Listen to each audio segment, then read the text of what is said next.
Welcome to Disney Journey. I'm retired Imagineer Jim Schull. And before we get started on this episode, I want to thank all of you who've subscribed to my channel. And more importantly, those of you who become members, because your membership really does mean a lot to support my channel. And I'm very grateful. Turning now to the news, there's been some recently released information about the next steps for the Disneyland Forward project. There's a lot to unpack, so let's get started. Every early memory I have of going to Disneyland involved driving down Harbor Boulevard. Now, Harbor Boulevard has widened, gotten more lanes, it's gotten a monorail, it got new speed limits, it's got some landscaping, but it's always meaningful to me because that's how I entered Disneyland. Beside the family car, the other way I'd enter Disneyland was by the monorail.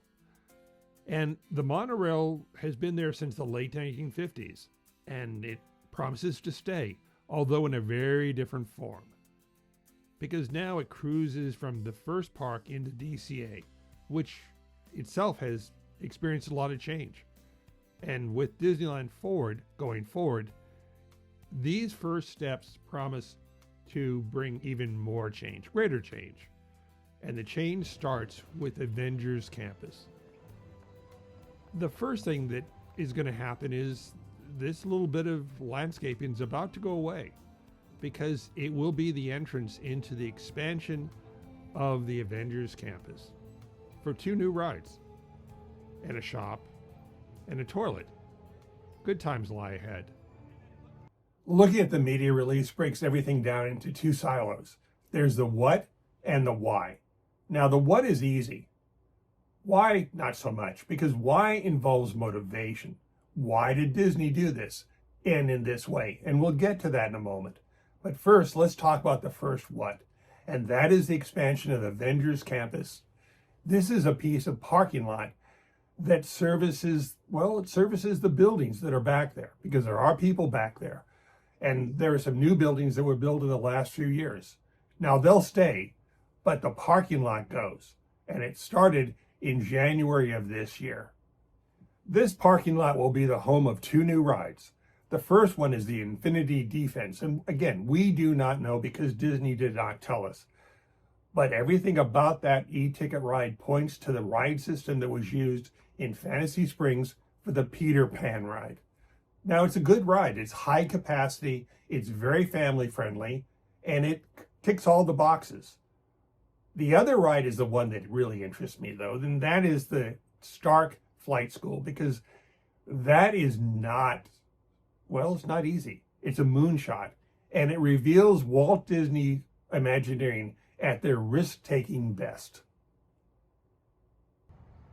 Risk-taking involves work, and the work does not happen there in Anaheim.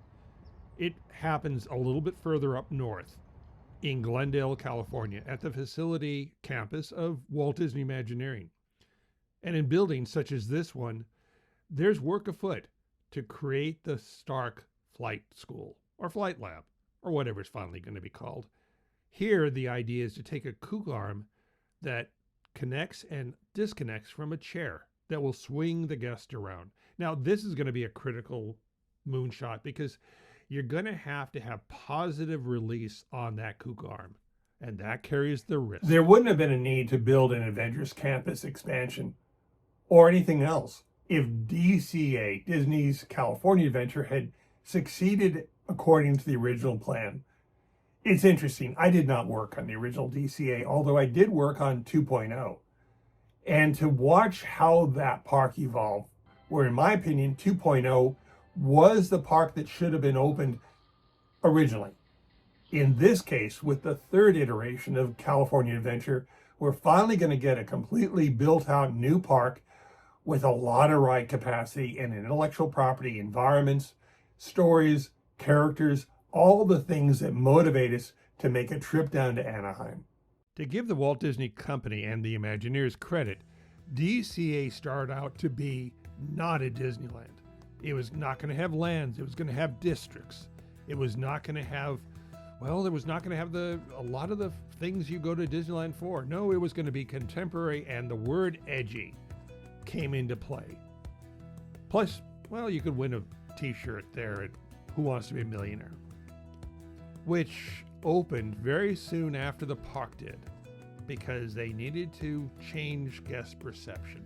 Now, you could win a t-shirt, which I think is okay. It's a t-shirt that might double as a gas mask if you're standing downwind of the smoke from Luminary there on Paradise Bay. As I said, a lot of ideas were tried, not all succeeded, but you gotta give the Walt Disney Company and the Imagineers credit for continuing to move the needle to make DCA work. There was so much investment, both human and financial, and I was involved with some of it. Paradise Pier getting a rebranding, bringing out the swings, and of course there's Cars Land, which is today still the very best representation of that franchise in any of the parks anywhere. DCA doesn't have a castle, but it does have Carthay Circle, which doesn't have a ride, but it does have has a restaurant.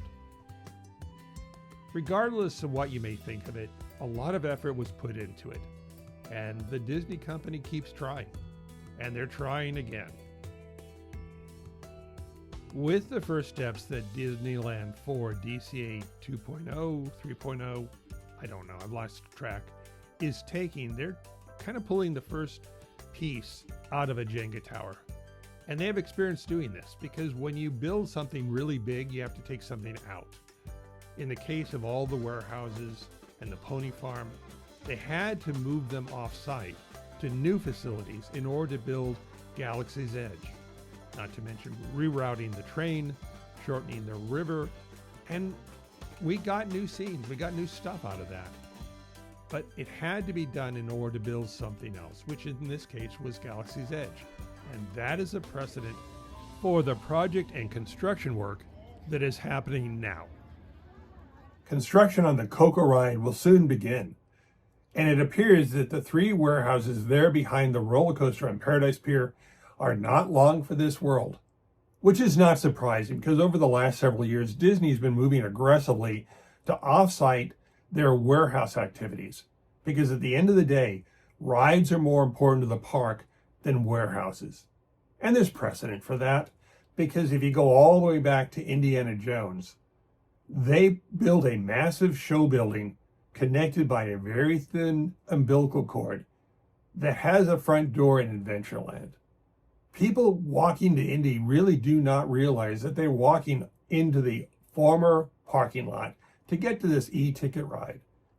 To understand more about Coco, I'd looked at Tokyo, or specifically Fantasy Springs and Tokyo Disney Sea.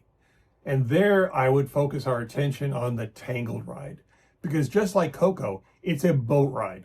It has high capacity, it's family friendly, and we have a square footage for what that show building will be. And conveniently, it just so happens to fit beautifully into the space where the warehouses are today, behind the coaster in Paradise Pier. Disney and Imagineering work in a way that I would expect to see models, further concept art, details all about Coco in the forthcoming months.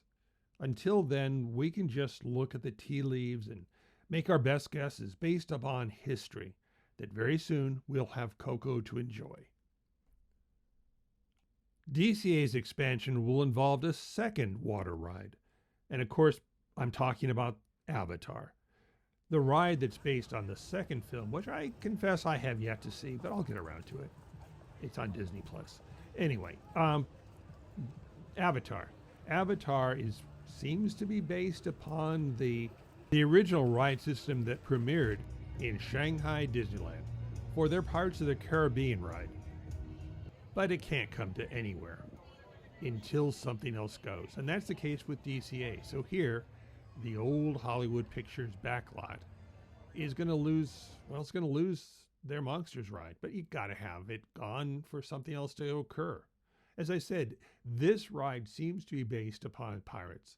So when we look at the site of Pirates, we can start to draw some conclusions, because a building that size in Anaheim falls into a location that looks something like this, which means that in this rendering, the building shown is very likely the back edge of the Pandora Avatar ride.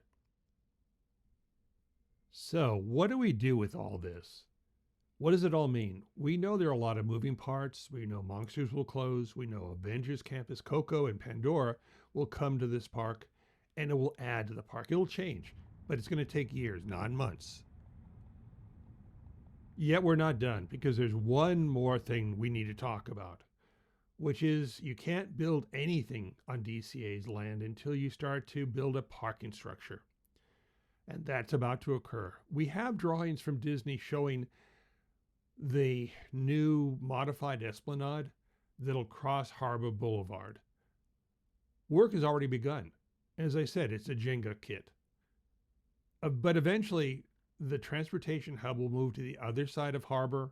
There'll be an elevated walkway, and that'll free up some land, which very likely will become an expansion pad where the Avatar building will be going.